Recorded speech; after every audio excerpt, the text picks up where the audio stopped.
나는 이남 일녀의 아버지다. 그 아이들의 나이는 어느새 40대에 접어들었다.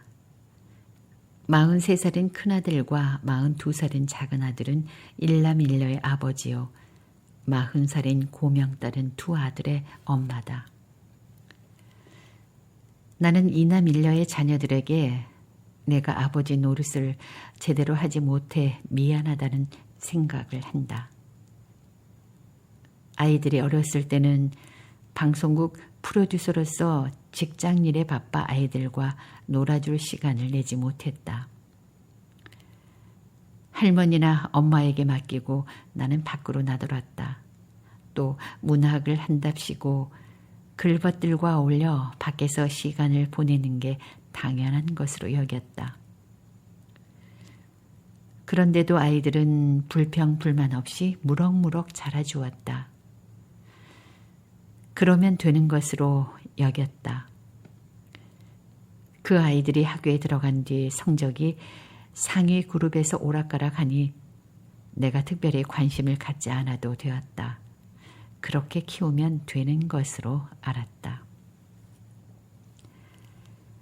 사실 나는 아버지 노릇을 어떻게 해야 되는지를 몰랐다. 그게 정확한 표현이다. 아버지 역할을 배울 수 없었기 때문이다. 아버지는 내 나이 7살 때 31살에 돌아가셨다.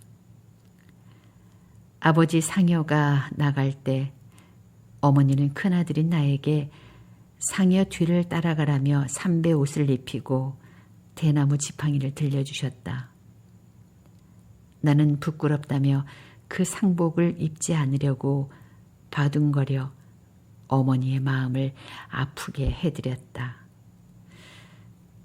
그런데 그때는 그것이 불효인 줄도 몰랐다. 아버지가 일찍 돌아가셨기에 나는 아버지 노릇을 어떻게 하는 게 좋은지 배울 기회가 없었다.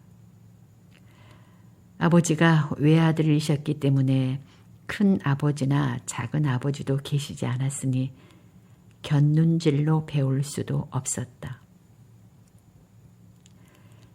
내 아들 형제가 아버지 노릇을 잘 하는 걸 보면서 나 스스로 반성하곤 한다. 두 아들은 바쁜 직장 생활을 하면서도 아이들과 잘 놀아준다. 어릴 때는 목마도 태워주고 야구장도 데리고 다니며 함께 등산도 다니고 수영장에도 간다. 식구들과 외식도 자주 하고 야유회도 가며 외국 나들이도 한다. 두 아들이 아버지 노릇을 잘 하니 손자들은 할아버지인 내가 제 아빠에게 아버지 노릇을 잘 했으리라 생각할지도 모른다. 내가 아버지 노릇을 잘못했기에 두 아들이 아버지 노릇을 제대로 하는지 많은 관심을 쏟는다. 며칠 전에는 백승종의 조선의 아버지들이란 책을 3권 사서 아들과 사위에게 우송해 주기도 했다. 그 책에는 조선시대에 이름난 아버지 12명의 이야기가 담겨 있다. 그 책을 읽고 나한테서 배우지 못한 성공적인 아버지 노릇을 본받았으면 좋겠다.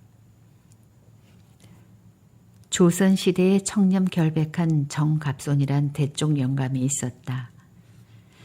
개인적으로는 다정다감하고 겸손하며 친절한 사람이지만 공적인 일에는 서리빨처럼 엄격해서 인정에 끼어들지 못하게 했던 분이다. 부하들에게도 경계의 끈을 놓지 않았다고 한다. 자신은 조상 대대로 초가집에 살며 무명이보를 덮었고 부들 자리를 깔고 살았다고 한다. 정갑손이 함길도 감사로 근무하는 도중 출장을 갔다. 그때 향시가 열려 그의 장남 정호가 장원을 차지했단다.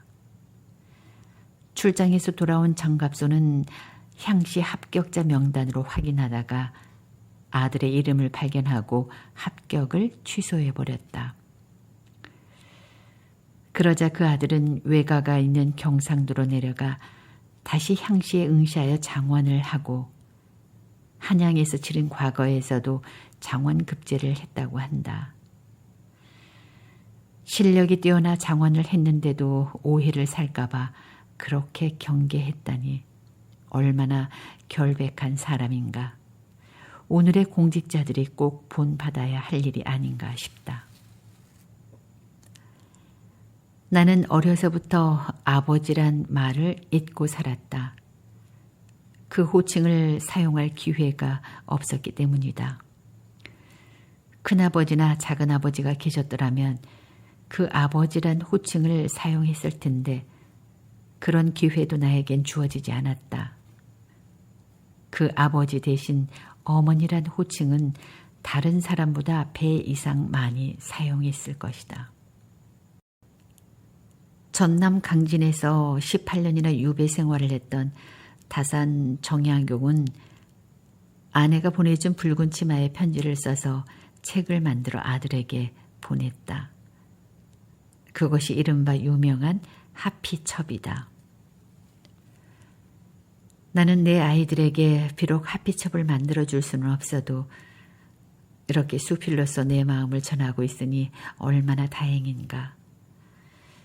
또 아들, 딸이나 손자, 손녀들에게 밥상머리에서 가르칠 수 없는 것이 안타까워서 밥상머리 교육 유언을 시리즈로 써서 아이들에게 카톡으로 보내주고 있다. 나의 아이들이 나의 이 뜻을 마음에 깊이 새겨주면 좋겠다. 나는 팔순을 바라보고 있는 이 나이에 아들, 딸에게 아버지로서 때늦은 반성문을 쓰고 있다.